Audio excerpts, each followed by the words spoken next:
of your enemy.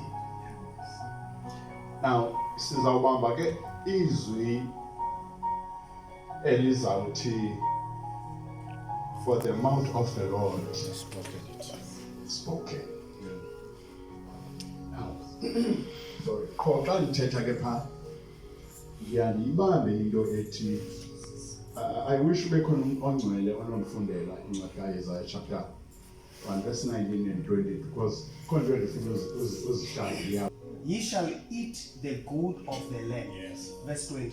But if ye refuse and rebel, ye shall be devoured with the sword, for the mouth of the Lord hath spoken it. Ndicela ke bangcwele singayishiyi le ndawo ithi for the mouth of the Lord spoken. Even if ungathatha uverse 19 yedwa, Yeah. ungamthathi uverse 20, laa ndawo ithi the mouth of the Lord has spoken iya-aplya naphaa kuverse 19. Yes. But ke